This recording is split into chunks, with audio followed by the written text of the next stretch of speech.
All right. Well, hello everyone, and welcome back to a wow. It's like we just got here.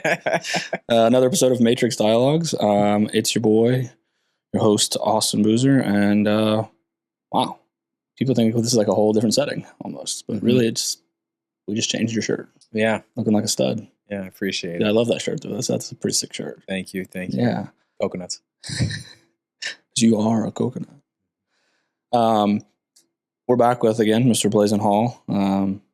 Because this man's great. So I told him I needed like a whole day with him, half day with him at least, for us to make it through all the things that I enjoy us talking about. So we initially just talked about my my Leadville shortcomings, which should check that episode out as well. But this one we're just gonna kind of do a little catch up on kind of like life and our takeaways from what we've kind of had since the last year of really sitting down and chatting. So how are you, man? Dude, happy to be here. I'm doing great. You look great. Appreciate it. Sorry, I'm trying to like get a couple things. Oh, you're good. I didn't have all my questions fully together, so I'm just sorting them right here. Yeah. Has it been a year? Well, it's been almost a year now. Crazy. Yeah, it was like it was probably like I think last August when we talked. So yeah. Yeah, that sounds right. Yeah. Yeah. It was right before you went back to school last time. Right before school. Yeah. So it was August. So you could see the dead in my eyes. Yeah. Summer was over it. He was not. He was out of there. What's been going on, man? Like, give me a little brief kind of overview. Like, dude, let's see. Since I saw you last in person, we talked a little bit about it, but finished up school year number 4, so going into 5 next year. Yeah, dude, huge. So what's the perspective? Are we still loving it or what? Oh, dude, loving it. Loving it. Can't wait to go back. As cliche as that sounds, I got 2 more weeks until we start getting teacher stuff going again. Yeah. But no, dude, I'm hyped. It's gonna be cool, and I'm coming into a whole new experience because I'm teaching new subjects. And what are you teaching this year? Dude, taking a stab at AP, Eco, and Government. Whoa, so the big kids. Yeah, dude, they're letting my dumb ass try to teach some college stuff. So we'll see. You know, your boy's an economic major. Oh, for real?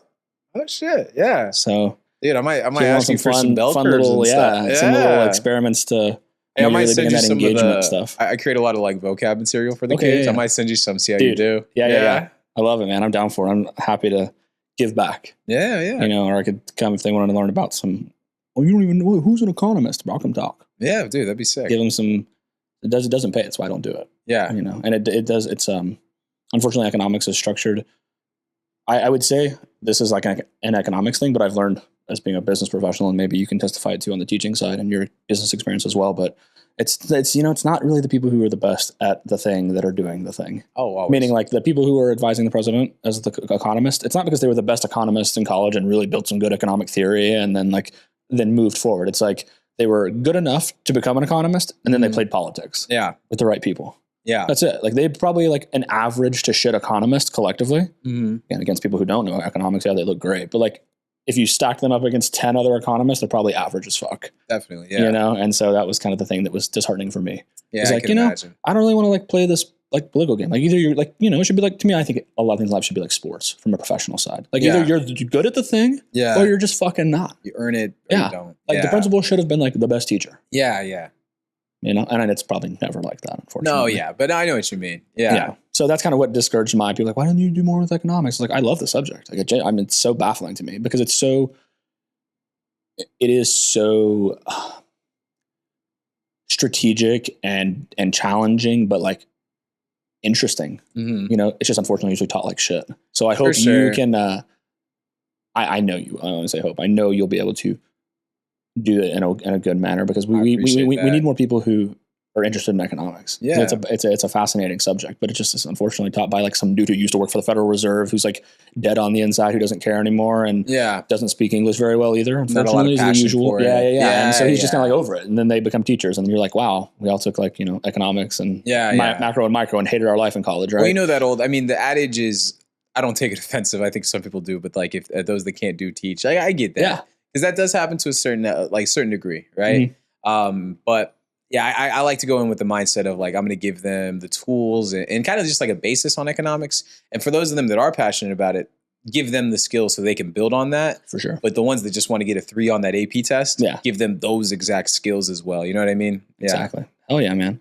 So going to economics this year, what's kind of I guess since last year in teaching, because this is one of my favorite questions to ask you is like, what was the most unexpected lesson that you had last year? Oh, from the last year? Yeah, this last year of teaching. Dude. So last year was an interesting one because it was the first time I taught a course called Mexican American Studies, right? I remember you talking about this. Yeah. And you had done the African American studies before. African American studies. Tougher. Tougher. Yeah. Both tough as a white dude. For sure. Yeah. And to be fair, should be tough as a white dude. Fair enough. Yeah. I probably shouldn't be teaching this shit.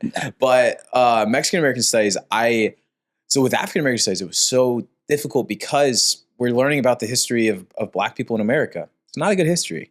Yeah. And it's a history littered with just atrocities and just the most disgusting shit you could ever learn about. History's not great. Yeah, dude. So I had to try to find ways to like teach them those things so that they're aware of them. You know, we need to be aware of this history, but then also find a way to add some type of optimism or positivity or like, hey, even though all that really terrible stuff happened, look at these incredible contributions that we could try to focus on instead, right?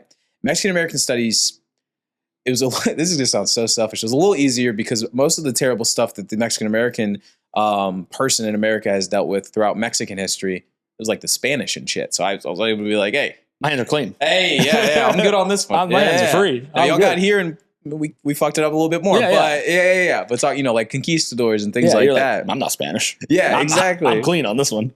But it was one of my favorite things about it was I kind of went into it expecting I had one class of it, about 25 students, and I was expecting like I'm gonna have 25 Mexican students. Yeah. The small fear that day one they raise their hand and are like, "What could you possibly teach us?" Right? Yeah. Thank God I didn't really have that as much. Okay. And also what's cool about it is it's an elective class. So I think about 8 of the students I had previously in other classes. So we already have that relationship built. I've already kind of set the tone with them and we're kind of like easing into it. But what was so cool about it was the diversity of the class. It was everybody in there was Hispanic. For sure. Except me. But it was Dominican, it was Argentinian, it was Colombian, it was Salvadorian. It was a good mix. Which is so cool for the cultural diversity because when we're talking about all these subjects, they all have such a unique perspective on it. And it took a while, but once we all got comfortable, the debates and like all those things we would have in that class were top incredible, dude. Oh, yeah. man. And especially because once you hang out with people of any like orientation or race or anything like that, you learn more about like the things in their society you would never have thought of. What's so interesting is the Latin American countries that don't like other Latin American countries and why. Yeah. Yeah, dude, it's interesting to think about. Or like, you know, if a kid's like called Mexican, he's like, hey, I'm Salvadorian. Don't fuck with that. Yeah, exactly. Like, yeah. And then I'm from the DR. Like, don't fucking mix me up. Exactly, they're big dude. on that. Like, respect my shit, which I fucking love. So I got to learn a lot of that. And I think I maybe told you before, but I'm a very poor Spanish language learner. Duolingo, shout out. Yeah. Day 655 today. Knocked it out this morning. But what's so really cool was a lot of the texts and things that we looked at originally are in Spanish, but they've been translated to English for us to be able to study. Sure. And I was able to translate them back to Spanish so that they could read them. And then I'd say about 90% of the students were like fluently bilingual. Like first language Spanish? 100%. Yeah. And then the other ones, they could understand it and they talk to, sometimes with maybe some friends or maybe their grandmother or something like that. Yeah. But English was like their main thing.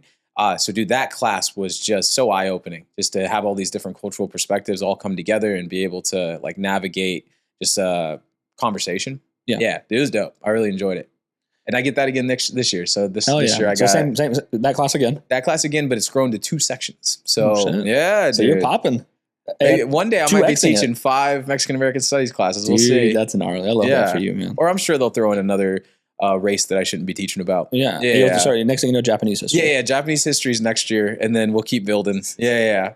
Gonna be fluent Mandarin. By the time your son's in high school, maybe he comes by and we're doing. Yeah. Just some type of just Chinese studies. Indian history. Exactly. Like, from India. Only white South guy Asian studies. Yes. Got to keep you as that. I think that's the thing now is they just know I am the ethnic culture studies at Jersey Village. It's me. Yeah. Mr. Hall. That's it. Exactly. No one else can do it. I'm the department. Is there a belief or perspective that maybe you think has changed recently? Like maybe in the last year, something you've evolved on? Dude, last year when you and I talked, it was the first time that I had ever experienced budget cuts and things like that. We did talk about this. The negativity of it, right? And it's just gotten heightened so much more. Yeah. We have a joke about it, but it's not a joke. Dude. We have 0.2 librarians because it's split between like 5 schools. So the librarian's there once a week. And I believe, I could be wrong, but I think the English teachers are the ones that have to fill in the gaps of those other ones. And, they can help out, but they're not a full, like, accredited librarian. So these kids are losing that, right? And then, we'll see how everything unfolds right now. But there's a few things that are coming into the classroom where I'm like, man, respectfully, I don't want to have the 10 Commandments on my wall. I just don't. Like, I think that's disrespectful to other religions. Sure, yeah. Like, regardless of what I believe, like, I just think that's not okay. So there's things like that I'm going to have to navigate coming across, like, in this next year. Yeah. But yeah, so some of those things are things that I've been trying to mentally prepare myself for. But what I've learned is that all these things, every year things are going to change, and you just have to navigate them to the best of your ability to help the kids, Yeah. You got to take yourself out of it and just say, what's going to be best for them? All right, let's work with that. Yeah. And how has that changed to what you previously taught them? Dude, when I first started, I really did think it was all, Sunshines and Rainbows sounds exaggerated, but I didn't think, people would complain all the time and they'd be like, man, we have no funding, we have no this. And I'm like, my kids are doing great. You know, we have everything we need. Every one of these kids has a laptop. They don't even want to bring it to school. They get a laptop. Like, what more could we want? Right. Yeah. And it's been an eye opener to see, like, just that, man, they don't have it all. And to see what they're going to have less of or more of and those different things it's been weird. Yeah, I get that. This one we kind of chatted about earlier, so I want to pose it for those people listening is what season of life do you think you're in right now? Dude, that's a great question. Man, I've gotten to a point where, teaching is an interesting thing because you can get different subjects and different things like that, but I can't, like, become chief teacher. There's no, like, I had breakfast earlier. she's a nurse, right? Okay. You can be a registered nurse 1, 2, 3, There's, right? Like, a clear hierarchy. Exactly. Mm-hmm. And you can, being a teacher, there's some aspect of that kind of, but what you see is a lot of people have complacency because they're like, this is the subject I like to teach. So for the next 40 years, I'm going to teach world history, and I'm the world history teacher.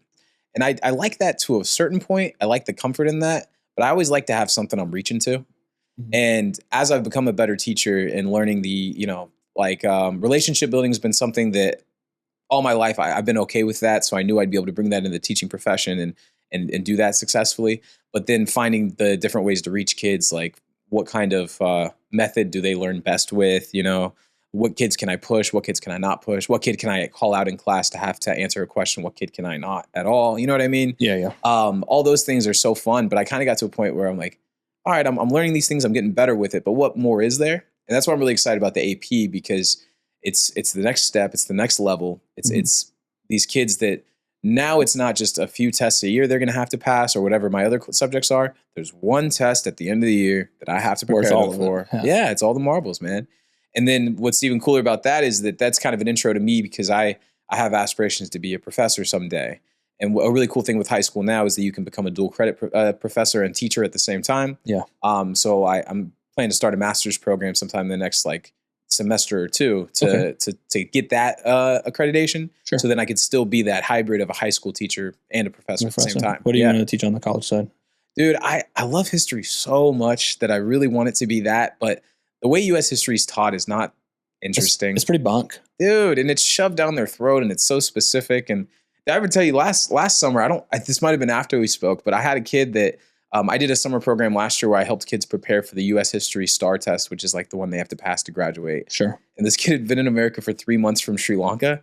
And we're going through the material. And like one of the first things is he's like, who's George Washington? And I'm like, respectfully, I don't know why you wouldn't know that, right? I can't name you a Sri Lanka. I mean, I can name like 2 Sri Lankan presidents. I can't name the first one. I couldn't name you any. Yeah, I dated a Sri Lankan girl, so that played a big part. There you go. Yeah. But that's the thing is like, for this kid, he's coming in, and I felt like so useless to him because I was like, foundation's just not there. Not at all. Yeah. And then why is that even a skill necessary? Who was the first that's so. What? And I can tell you in my professional life, it's never aided me. No way. Right? Like it's done me nothing. No one's ever been like, hey, third president was who? Yeah. And I'm like, and you're sitting there and you're like, dude, James Madison, is that it? I couldn't tell you off the top of my head now. Tommy J. Oh, fuck, it was. Yeah. James Madison was 2, right? I've got, like mnemonic devices. I use them all the time with kids. Okay. A great example is one, so GDP means gross domestic product, yes. Of course, economist. Yeah. But at the end of the day, it really just means like money generated, right? Yeah. So I got my students to GDP means get that paper. So as long as they know it's get that paper, that they know that it's right, they know that it's money generated and all that different stuff. So my mnemonic device for them, and it's so much fun, dude. Because at first the kids are like, "Fuck you," because I'm like, "All right, guys, when I say GDP, I ask you what it is. You all got to go get that paper." And they're like, lame at. No, we're not going to do that. And then I can get 2 or 3 kids. Then a few weeks go by. Then now I say it, and the first one's always like, "Get that paper." And I say, "What is it?" And they say, "Get that paper." I say, "Yeah." I had one of the APs came in to appraise me, and she saw that, and I was like, "I wonder how she's gonna take that." And she was really positive afterwards. She was like, "That's really cool. You got them to memorize it with that, to connect right?" with them, yeah. So the mnemonic device I used in like 8th grade for presidents is Waj Aj, WAJMMAJ, Washington, Adams, Jefferson, like all the way through. Wow, look at you! See, and that's why those mnemonic devices are so helpful. No, they are. Yeah. But I still remember the PIMDOS shit. Oh, PIMDOS, perfect, dude, right? Yeah. There's a bunch of that stuff that you're like, man, I'll remember forever because that's the mnemonic device. That's the beauty of it. Yeah. For sure. What Lefty Loosey, Righty Tighty is one of the most famous ones ever. Or like the never eat like sour worms for Northeast Southwest. Do you know what's fun is that those get outdated during time. So my first year as a teacher of world geography, I always do it as, what would you say right now if someone asked you, what is it for the NEWS? Never eat sour worms. I thought never eat soggy waffles. Never eat right, all those different things. And these kids, when I did that, I said like never eat sour worms, and they're like, what? I was like, you guys don't know that? And they're like, we know it, but it's never eat soggy. Like theirs is so different. It's evolved, And then there's always the cool kid that's every single class had one that would go, it's never ever smoke weed. I said, sure, if that's how you can remember it, dude. Fine. Whatever. Yeah. Northeast, Southwest. I don't give a fuck, man. However you can memorize that. As long as you know. Put words there, and I'm good with you. But exactly. Yeah. So that the U.S. history aspect of it, I don't really have a passion to teach that, and it's unfortunate because I want like world history or something. World history would 100% be it because I love being able to dive into an empire and talk about like their contributions and how we use those now, or their contributions that fell short, or that kind of stuff. You have a certain like region or era that you're the most fond of? A lot of them, for sure. Like pretty much any of them have their fascinations on like how they did it, what they did it. For most, like most men, it's like the Roman Empire. Roman Empire had so many cool contributions. I fuck with the Aztecs. This is why it's funny. I think that I'm a teacher because I'll say shit like that. I fuck with the Aztecs. No, they're hard. They're tough, bro. And that's why I like Mexican American studies because we get to talk about the Aztecs. Mayans too. Mayans. I love the Mayan Empire. Dude, because the Mayans, the contributions are nuts. Insane. Like to what they gave us for like astronomy and math and architecture, shit like that. Yeah. So I like that and being able to tell kids about that. U.S. history, though, we are the empire. Yeah. And I would love to be able to talk about that how I would want to talk about it. Yeah. And talk and glorify the figures I'd want to glorify. Yeah, for sure. Well, I think that's the beauty if you teach it, right? You get to kind of dictate how you tell the story. That's the thing, though, with U.S. history is that the tests are so specific that... Oh, okay, that's what you're saying. Yeah, there's no real leeway for you to be able to... kind of segue it. Exactly. Okay. Yeah. I don't get to tell that fun story right here, this little blurb, that helps contribute. Like African American studies, my favorite thing was I could teach them something, but if I want, I could teach about any black person ever. If I wanted to, I could find a way to write the test. Yeah. Oh, okay. There you go. Basically. Yeah, exactly. So, but then even the tests that they had to take that came from the district were broad enough that I could get the main idea across with something different. Gotcha. Yeah. So you know what I mean? Yeah. There's still that leeway on each side for you to be like, we're going to talk about Malcolm X today. Exactly. Yeah. And be able to tell them show them that Malcolm X was one of the most interesting dudes ever to study, right? Yeah. One of my favorite things about teaching about Malcolm X is that his demise is by his own group. Yeah. And that's fascinating, right? It's kind of almost like the Jesus story too, right? The Jesus story. Who's the Judah? Dude, the Roman Empire. Yeah. The Roman Empire dies because of infighting. The Byzantine Empire is created because of the infighting. Like that stuff's fascinating, right? Yeah, so it's the irony and the satire in it that it was unbeatable from the outside. Like you could only crumble from within. Yeah. Which is, I don't put a ton of stock into it, but I've seen some people say that about ours right now. No, but it's true, right? Yeah. It's like they've what could beat us? Us. Yeah. Yeah.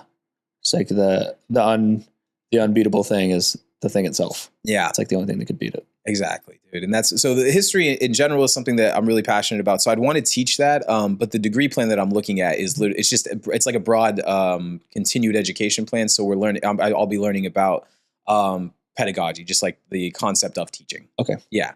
I would love to see you in a math role.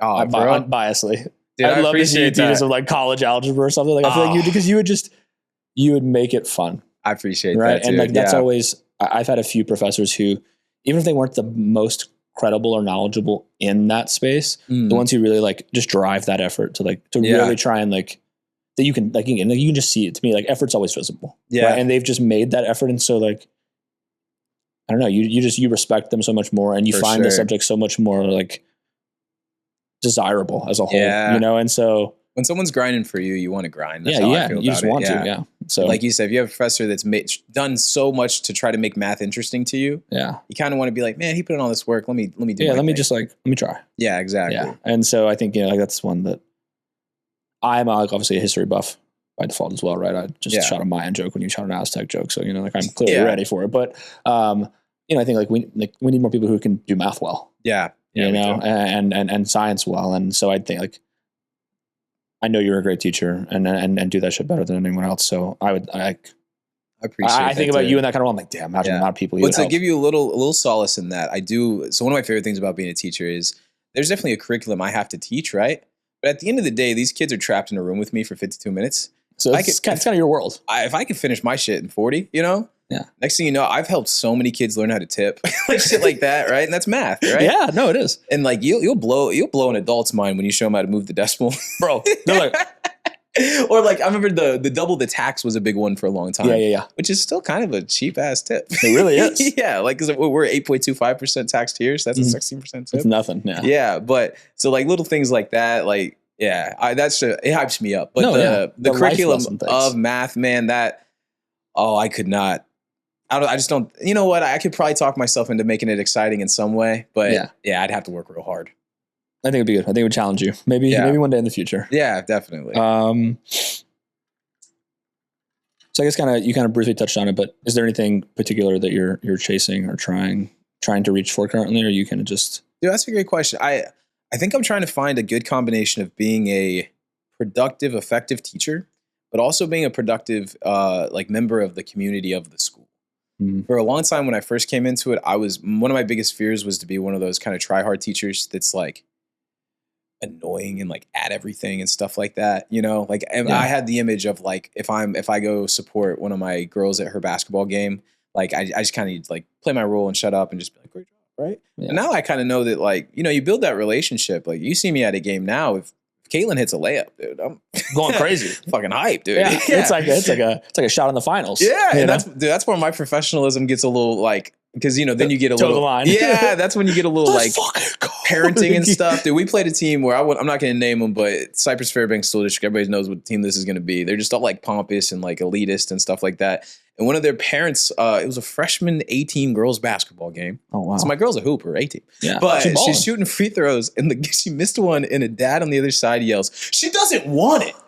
And it took everything in me to not go and just talk shit to this dude, right? So like, bro, she's 14. We're up 12. Like there's a few things maybe like that kind of stuff. But so becoming a productive member of the community, like for the school. So I've made a big effort for that over the last year, but still finding time to make sure that I'm prioritizing being a teacher that like gets them the information they need. Yeah. But also I think a really big part of it is the community. Like from what I remember from high school, I don't remember a specific lesson, but I remember Mr. Heap and I remember Miss King. And, I remember those people that made me feel good and made me want to go. Because, it's obviously that old one, people will forget what you say, but they'll always remember how you made them feel, right? Yeah. No, 100%. So that's a big effort for me. And I have, sometimes, you'll be like, damn, I just worked all day. I don't want to go to this choir concert at 7. Yeah, like, fuck, I could do it. I want to go like a fucking show I want to catch up on. Or for sure. I want to go to the gym. 100%. Dude, there's so many other things you could be doing, right?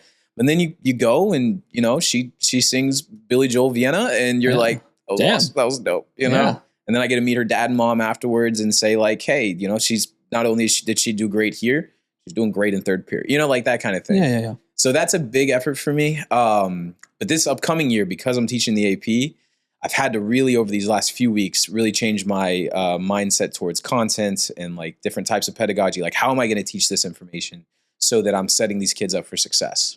Yeah. And I think even there, kind of like what you said, people always remember. Like I remember the teachers who just were good people, who like were that person you could talk to, and you could have the conversation with, or just made you feel comfy, right? Yeah. And to that caveat there, if you're like, oh, like I got to, like maybe you showed up to the kids thing who like no one showed up for. Yeah. Like you were the one who showed up, right? Like that's like monumental to someone like that. Dude, for sure. And I think a lot of it comes from personal experience, and and not in like a sob story or anything. But there was times that I didn't have that, right? Same. My mom, No, yeah. single mom, worked really hard, did her thing. Yeah. And she came to a lot of football games where I didn't play well, you know, like stuff like that. So I love her with all my heart. But there's a lot of times where she couldn't make it. And, you know, you try to think of those times of just like when you finish your performance, or you finish your athletic events, you want somebody there to like. Just be there. Yeah, just be there. Just be there. Yeah. Yeah, I think it highlights the significance even as we grow older, right? Like that, you know, like we just want like that support, that community, that love from the people we care, even the people that we care or trust about, care for or trust in, you know, and yeah, it's truly paramount. Like there's nothing quite like it. Yeah. You know? Yeah. And like you said, I've been in that position where no one was there, and it's like, damn, I would want to give that back. That's why I try to get to all of and you my never stuff. want somebody to feel that way, right? That's the beauty of life and experience. Like you've felt it, so you get to try to do your best to make sure someone else doesn't feel that way. Yeah. I kind of asked you this. I asked if you're still enjoying it, but do you still think you're getting that impact and that fulfillment that we discussed before? Yeah. That you. Oh, dude, I am, and it's like to a point now that I'm so excited for this next school year because I'm already. There's a part of me that's like, damn, you know, I got to go do work.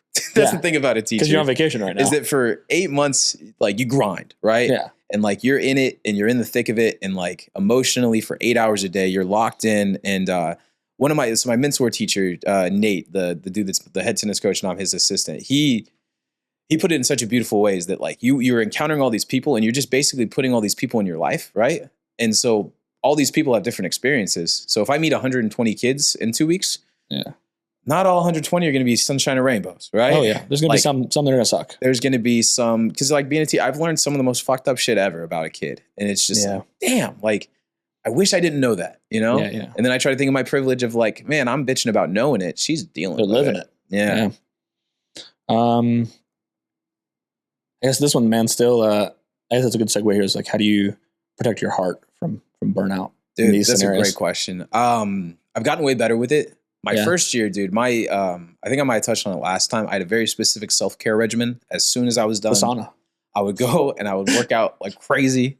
And then I'd play basketball by myself. And then at 24 Hour Fitness, Willowbrook, shout out. Yeah. And then I would go to that sauna and I would sit there and I would go through the day and I'd think, what could I have done better? Mm-hmm. What could I do? All those things. And what I learned was I was being really hard on myself in that situation.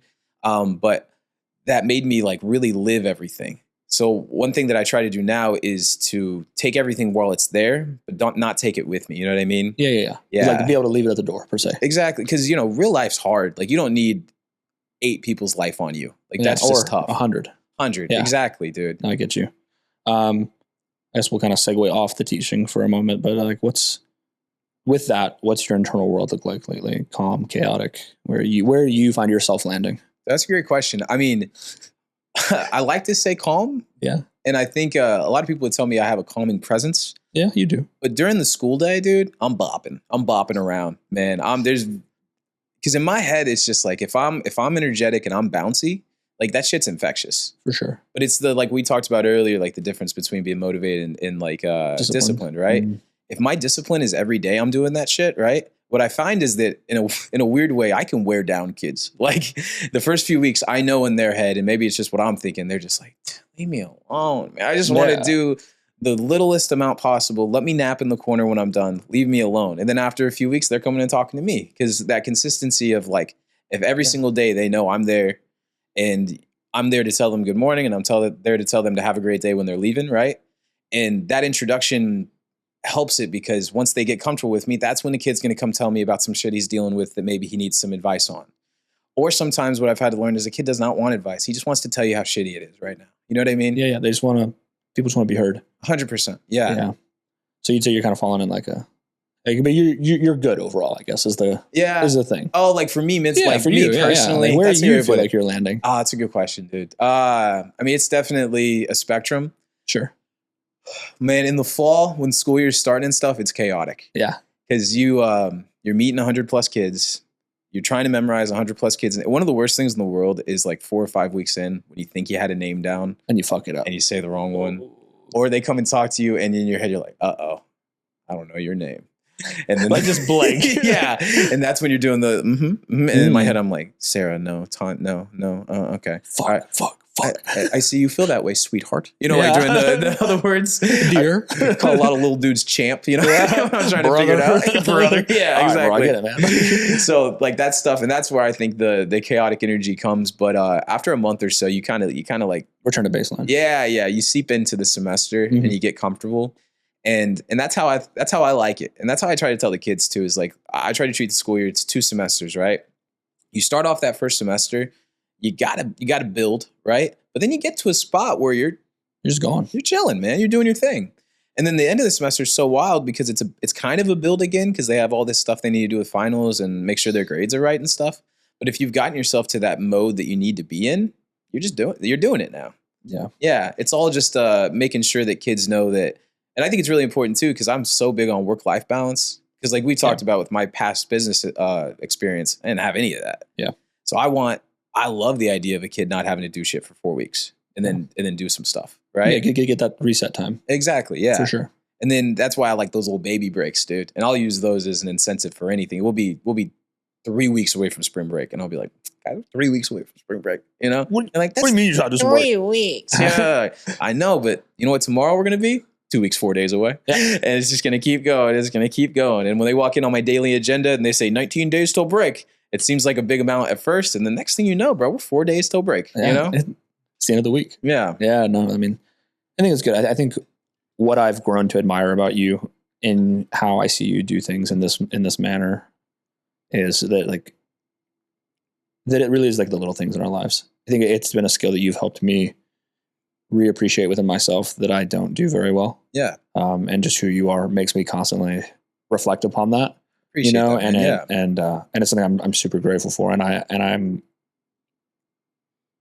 honored to know that someone else is going out in the world and doing that for so many people. Thanks, man. I really appreciate that. I admire you, who you are as a man and a friend, and as a contributing member to our youth exponentially. So I always want to. Dude, I really appreciate that. Yeah. Well, and to the same effect, like I think we pull from each other, because you give me a lot of things that I am able to, like, kind of my smaller things are like, there's times where I'm just like, it's enough, dude. I ran 2 miles today. That's enough. And you're like, run 3. Yeah. You know, get after it, dude. Yeah. You know, like to have that bit of like a push, and then also of we can get better. Because a lot of my approach, and it's probably just from my past trauma, is wanting people to feel good. Yeah. There's also an element of, hey, to feel good, you gotta do some shit. Yeah, you gotta accomplish. Yeah. Yeah. You know, because when you ran 2, you're like, But when you don't want to run 2, and you run 3, you're like, my dick's fucking huge. Oh yeah. You know, like, oh yeah. You can't tell me shit. Mm-hmm.